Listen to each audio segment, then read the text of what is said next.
when they mention in the constitution, that the president.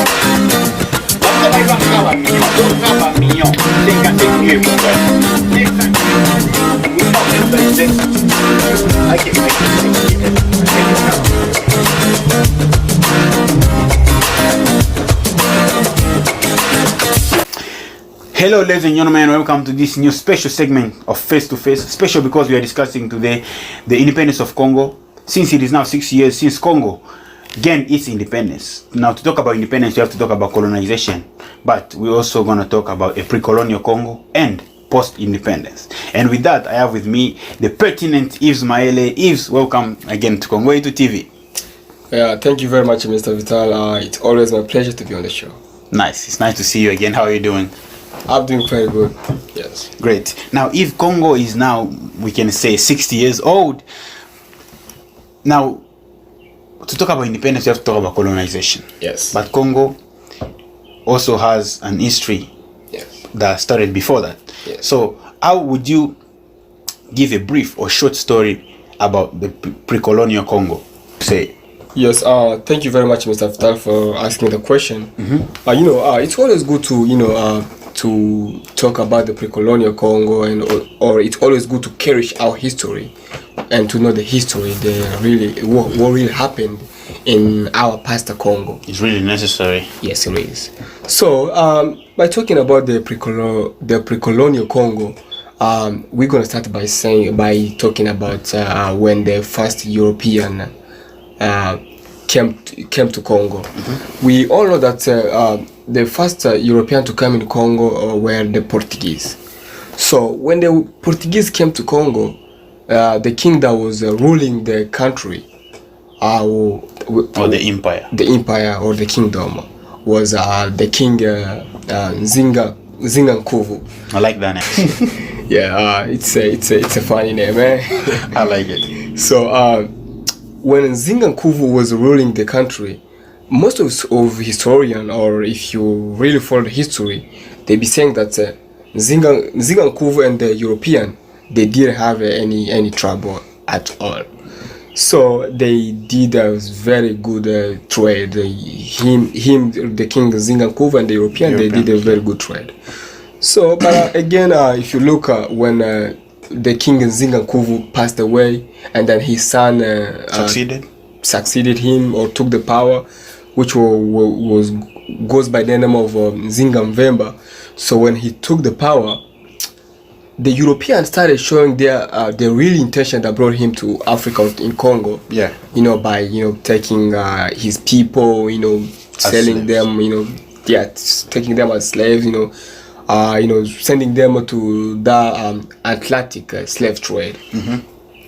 So but the king Nzinga tried, to stop them or to prevent them to not take his people to the kind of circumstances. Yeah. But he did not have enough power or enough military to combat those Europeans. Yeah. So yes, I would say that he had so much trouble, but not only him, including all other empires or kingdoms all over Africa. Yeah. For example, the kingdom of Songhai, the kingdom of Congo. In Congo, but also the kingdom of Moeno Motapa, or most historians they call it Mono Motapa. So they all suffered, around that time. Mm-hmm. So that was the first part. But the second part is going to be the Conference of Berlin. When talking about the pre-colonial Congo, it's good to talk about to also mention the Berlin Conference. Yeah. The one that happened in 1884, because that's when Africa was divided. Africa was divided, and most people be saying that it was divided as a cake. Yeah. So everybody gets a piece. Just a piece, as you just say yourself. So if you talk about the Berlin Conference, that way you are going to have the idea that that's when King Leopold II, they gave him Congo to rule or to colonize Congo. Yeah. And then other African countries, they divided, you know, and you know, like France, England, Belgium, you know, most of different people colonized different countries. Exactly. So yeah, you know, we all know that what we've gone through with Leopold II and his kingdom, you know. Yeah. Congolese population had suffered a lot through his colony, or you know, his leadership in Congo. So for in short, I would say that's a brief short history of a pre-colonial Congo.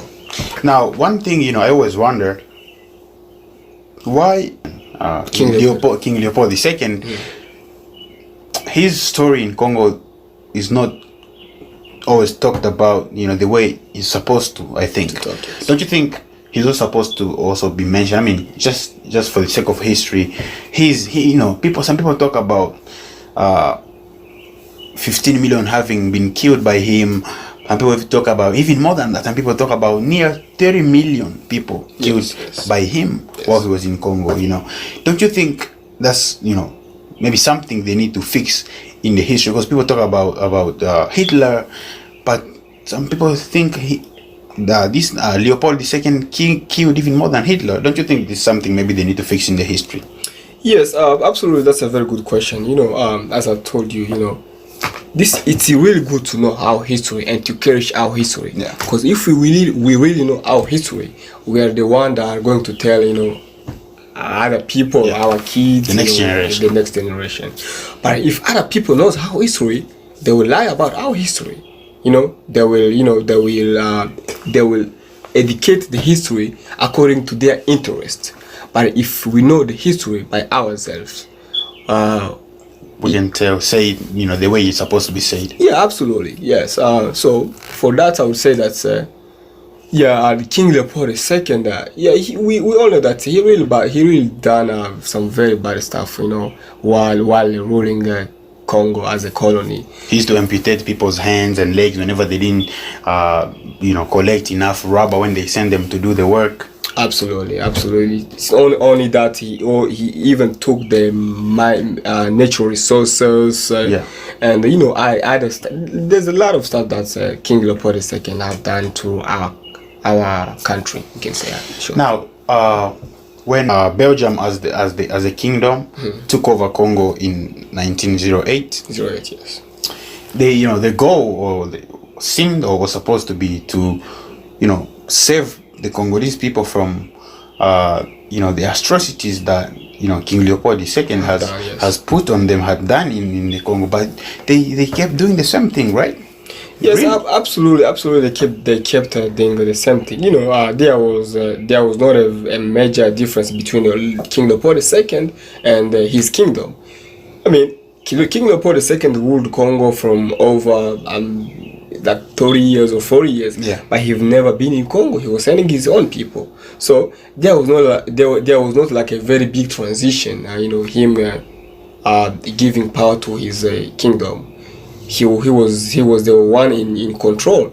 The difference is that I mean, 1908 or 1909 he passed away. Yeah, he died in 1909. Or 1909 he passed away. Then so the other kings, you know, kept doing something. Yeah, keep doing pretty much the same thing. So I would say that there was not like a very major transition of power. The same people, the same people were the one that were, you know, dealing with Congo. Okay, so what do you think? So, you know, after, you know, Belgium took over from Leopold II, as it is said in history, what do you think made people to start fighting or requesting or demanding freedom or independence, like about 40 years after, you know, the departure of King Leopold II?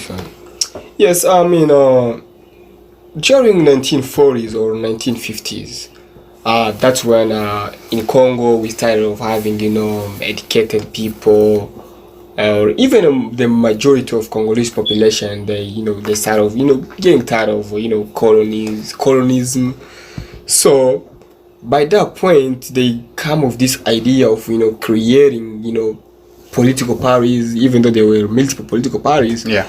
But the the one that had a lot of population were two, which was an Abaco for Joseph Kasavubu, which was standing for Alliance de Bakongo, I think in French, and then there was this one of Patrice Lumumba, MNC, which was standing for Mouvement National Congolais in French.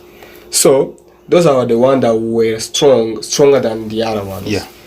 And then that's what I would say. That's when they have gotten the idea of coming together and start declaring for their independence. Okay, in few minutes or few seconds, how would you explain how independence happened? Yes, independent. We all know that most of Congolese know that independence happened in 1960, the 30th of June, but that was just the final date, or the declaration date. But they started fighting for the independence, few years ago.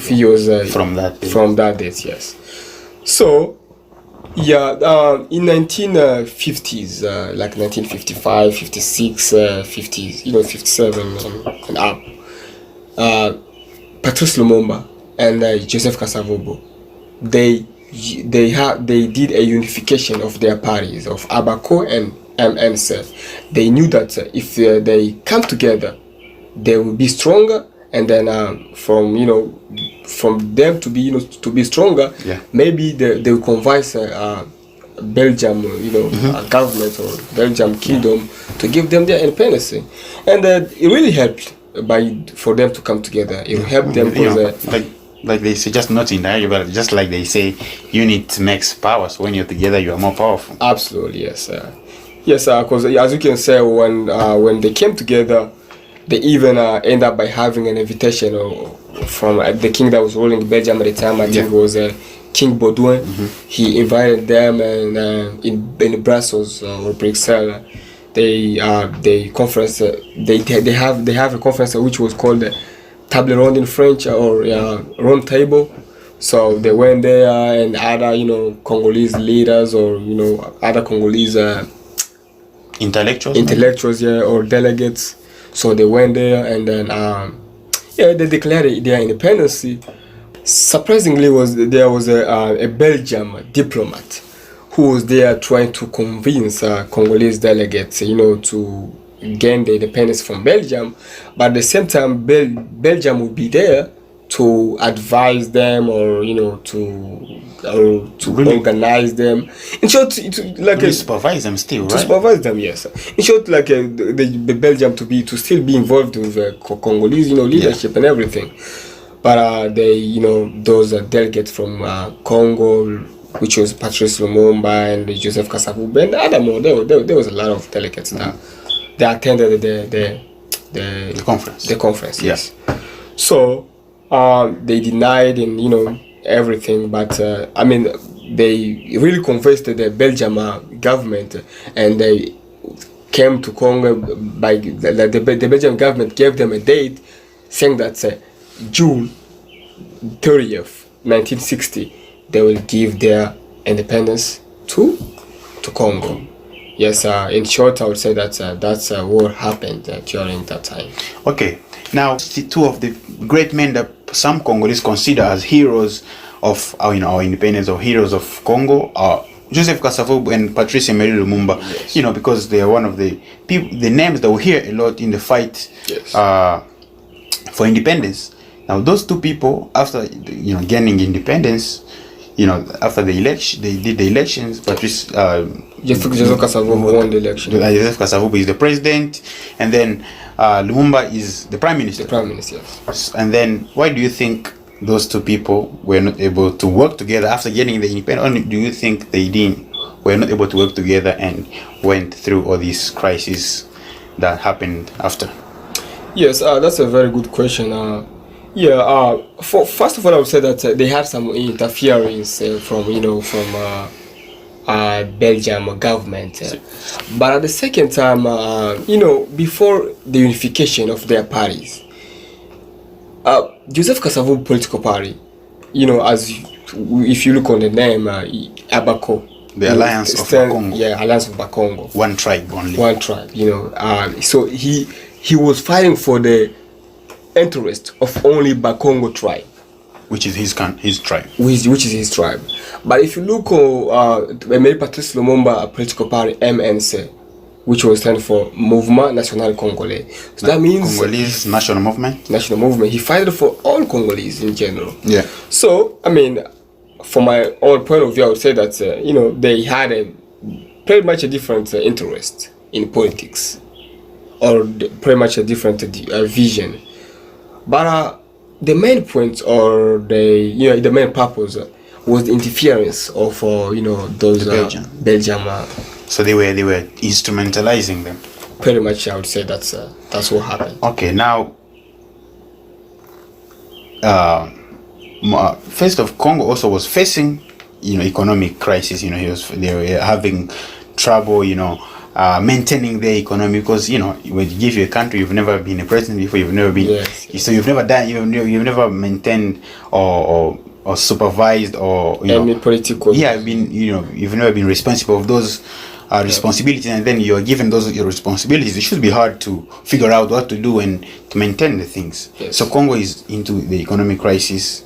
Chombe over there trying to make Katanga an independent state. Kalonji too in the Kasai. What do you think took this, the crisis, the fighting between Lumumba and Kasavubu? What do you think? You say the interference of the Belgian, but what really made Lumumba die, though, according to what you know? Yes, from my own point of view, I would say that Lumumba, like comparing to other leaders or his allies, they had their own interest. As you just mentioned yourself, Moise Chombe, he was fighting for Katanga only, like Katanga people only. And then in Kasai we had this guy Albert Kalonji, who was fighting for only Kasai. We have Joseph Kasavu, who was fighting for Baluba, according to Bakongo, yes, according to his political party. So, but we have this guy Lumumba, Patrice Lumumba, was fighting for all Congolese. So, I would say that those other leaders, they got mad, for Lumumba, and then said that's why this guy is having his own, vision about us. We are having our own vision. So we should do something, about the circumstances or the situation. So I would say that that's what happened, and yeah. So Kasavubu revokes Lumumba from being the prime minister. And then Lumumba also dismisses Kasavubu from being the president. Yes. But Mobutu seemed to take Kasavubu's side and send the troops to Lumumba's residence. They surround the house, but Lumumba still manages to escape. Yes. And then to make the story, so he still gets arrested, and then he got killed. But 4 years later, that's 1961. But 4 years later, 1965, the same Mobutu turns against Kasavubu and overthrows him. Don't you think Mobutu was just? And I also have to remind that Mobutu, wasn't he the Lumumba's secretary before? Yes, absolutely. Mobutu was first of all, Mobutu was the secretary when they went to that table ronde in French. When they went to the table ronde in Brussels, the conference, yeah. The conference, yeah. Mobutu was the secretary of Lumumba, so he knew all the Lumumba's ideas or vision. And at the same time, when they came to Congo, and then Joseph Kasavubu won the election, he appointed Mobutu or Lumumba or Mobutu, yeah. Yeah, he appointed Mobutu to be the chief of the army. Like, so he was controlling all the army in the Congo. Yeah. So we cannot say that Mobutu came from nowhere, because he had some very powerful office during the time. So he was just controlling the armies. It's like having all the power, power in the country. And now, don't you think he was the most clever one among all of them? He betrayed Mobutu, Lumumba, and then he betrayed Kasavubu and overthrows him. Don't you think he was just the most clever one among all of them? Absolutely, I would say yes. He was very clever, and then all the cleverness he had, he gained there from the for the position he was given. He was awarded some very high ranks. Leading the army. It's not a simple right? job, or an easy job. So he has some very good points. Now, don't you think that's what even is a problem? Don't you think this thing has happened repeatedly in different African countries, in a lot of African countries? Like with Tomaka Sankara, with his friend Kampaore. Don't you think that's what also happened with Mobutu, Lumumba and Lumumba? First of all, Lumumba and Kasavubu, they work together to gain independence, and then they start fighting. They become divided, and then one of them dies. Kasavubu also get overthrown. Then Mobutu also betrayed both of them. Don't you think, division is what is killing our African countries? Okay, let's just talk about Congo specifically. Do you think division is what is killing Congo now? Because even now, if we can reflect that time to now, the opposition leaders were together in 2018 election, then they got divided. Don't you think, if we can relate the situation now and the situation, the old situation, don't you think division is what is killing our country? Yes, absolutely. I would say yes, division. People be saying that divide and rule. So if you wanna rule some people or people, you have to divide them. You have to divide them. If you divide them, you will rule them. So yeah, I would say yes, division always had a very bad impact on our country politics. Not only in our country, but also most of African country. I would put that in general. Okay. Yes. Okay. Now I want us to go from a little bit from president to president. So from the first president to the last president we have now. Yes. I know not everybody knows a lot about the leadership of Kasavubu. So if you know anything about Kasavubu, how would you judge his leadership? Good leader, a nice democratic leader, dictator? How do you judge his leadership if you know anything about his leadership? Yes. I mean, I don't really know Kasavubu's leadership, or I'll go a little bit in history. As you can see yourself, he was also involved in the Balkanization of our country.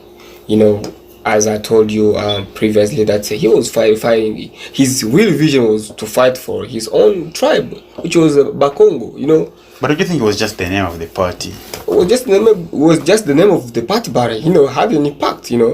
Yes, in Congo, because if you're from Kasai, then you cannot join the party. You cannot join the party. You see that has a very big limit, which is really bad if you are being a president of multiple Congo. We have multiple tribes. Yes. So I would say in short that he was a betrayal leader. But apart from that, we don't hear things like being a dictator or killing people. From Joseph Kasavubu, we cannot hear that.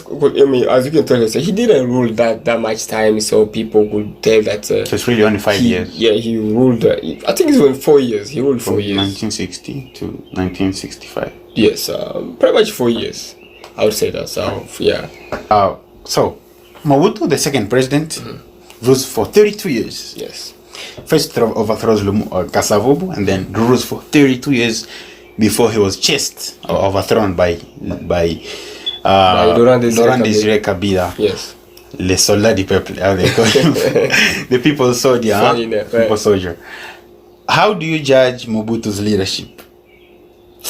I mean, there's a lot to judge about Mobutu's leadership. What do you say? I will just go in short. So, from my own point, I would say that Mobutu leadership was full of nepotism. So he was the leader who was I can say, I don't know if I can say this one will make more sense. He was more selfish. Like he didn't want anyone else to interfere in his point of views. Right. In short, we can say he was a dictatorship, because that's what dictators. Yeah, he was a dictator. I think that. Yeah. And think of ruling a country for 33 years. That's a lot of years. That's a long time of leading a country. So, in short, I would say that dictator. Yeah. And when you're a dictator, it means killing. It means a lot. It means scaling. If you don't want other people to give, their point of view, or they don't have freedom of speech, then you're gonna kill them. If somebody is trying to to give you any advice or any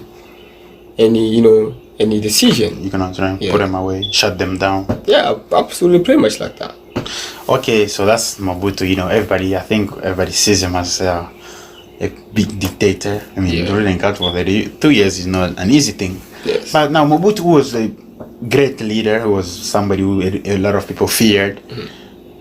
Gets overthrown. By the time he started getting sick, he started getting tired. He's no longer able to control the country very nicely. He becomes weak. Yes. Mzee Kabila he comes and overthrows him. Yes.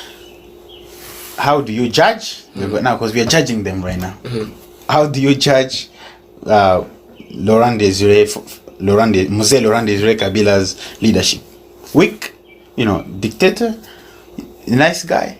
Because people were also tired of Mobutu's leadership, so they thought he was like their Moses. I would say some people thought Mzee Kabila was like their Moses, like in the Bible when Moses came to save the people of Israel. Some people also thought Mzee Kabila came to save them from the 32 years towards the leadership of Mobutu. Yes. So how do you think about his leadership? What do you think about his leadership? Yes, I would say that Laurent Desire Kabila, people, as most of people call him Mzee Laurent Desire Kabila. Yeah.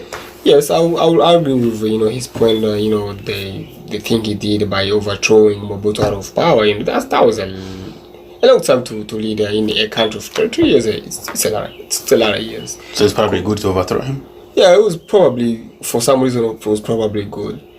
Yes, and his leadership, even though it was a short one, but most people be saying that he had a very, very good leadership, even though he was recovering from Mobutu's leadership. But so far, people that experienced his leadership always saying that he was the one who was going to change Congo and make everything in order. So I would say that he had a very good leadership according to people's opinion, or After Mzee Laurent Desire Kabila, his son Joseph Kabila Kabange becomes the president, rules the country for 17 to 18 years. Yes. About 2001. Yep, about half of what Mobutu did. Yes. So, how do you think about his leadership? A long 17 years of leadership. That's a very good question, Mr. Vitali, you're asking. Yeah, so when Joseph Kabila took over the power, as he always said, that he found the country divided, and he tried to make a unification, of the country, put the country together. I mean, for that one, I would give him credit, and then most of the people be saying that they would give him a credit in that circumstances. But there's also some of the opposition, leaders be saying that for some point he destroyed our country, by staying there, because he couldn't, say anything, he couldn't help anything. The country struggled economically, and then so in short, I would say that in his leadership, we kind of suffered a lot. Okay, now we have the current president. Yes. Felix Antoine Tshisekedi Chilombo, been in power since January of 2019. That's when he started working. Yes. So it's practically 1 year and 6 months. Yes. How do you judge his leadership? It's still in the beginning. Is it too early, or do you think what has he done? What hasn't he done? How do you think? Yes. I would say it's too early, or it's not early at the same time, but I'd say it's kind of early to judge him for what has he been doing.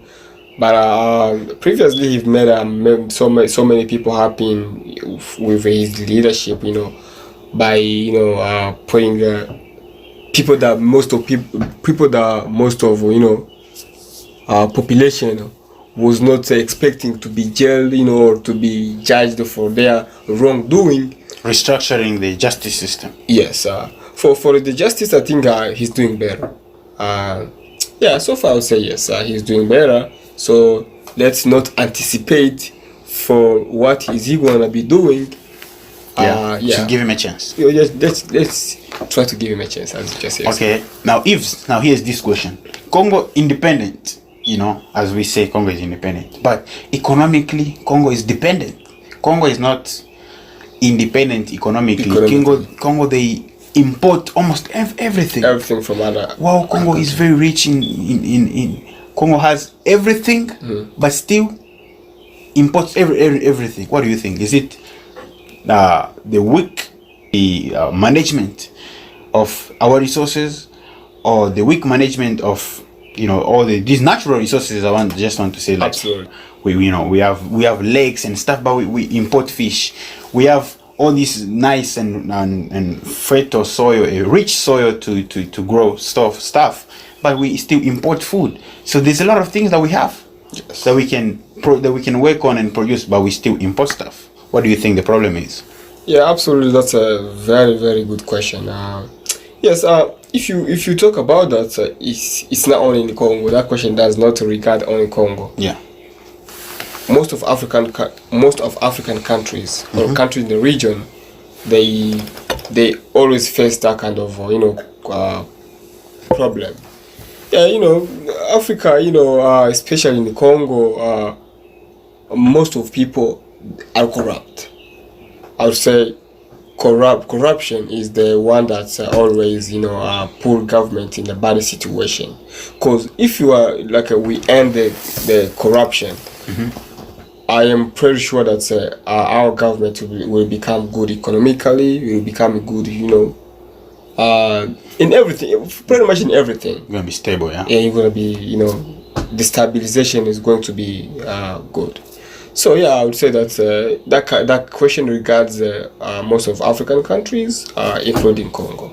Yes. Great. So corruption, which the president says he's gonna be something he's fighting with. Yes. So maybe, hopefully, he's gonna win the battle and not. It's hard to end corruption, but maybe reduce it, because increase decrease the number. Yeah. Yes. So hopefully that will help, and hopefully I will be dependent economically. You hope? Yeah, hopefully, as I told you, he's so far he's doing a very good job, by restoring the justice, Yeah, let's give him a chance and see how he's gonna and see where he's gonna take our country in these next 3 years left. 2 years left. Yeah. So let's give him a chance, and then as I told you again, let's not anticipate whatever he's doing now. Yeah. Until he finishes his term, and that way we will have more to talk about him. Yes, I would say that. Okay, now here is tough 2 questions. Yes. And that's gonna take us to the end of this interaction. What is one person who you think is the cause of most of the Congolese problems? Yes, that's a tough question, as you just said yourself. First of all, I will never. It's not good to say that there's one person who's the problem of Congo. I think it's multiple people. It's multiple people, especially in our system, as our president is doing right now. Restoring the justice and everything.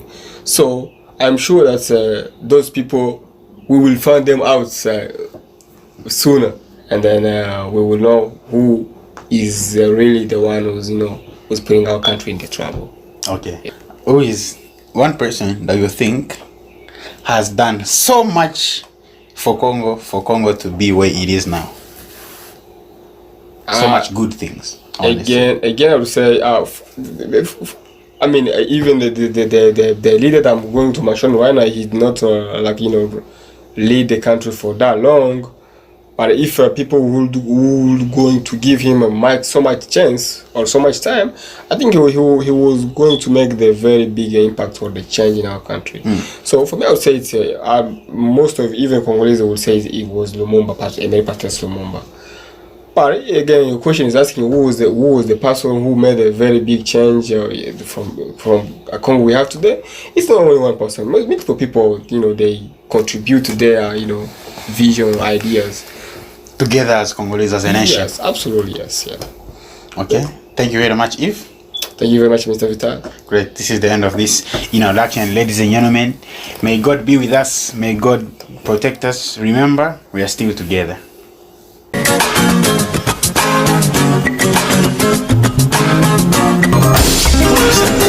Difference sawa entre vino kwa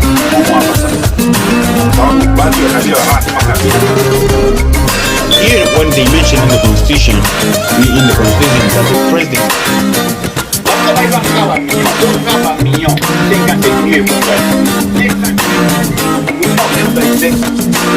I can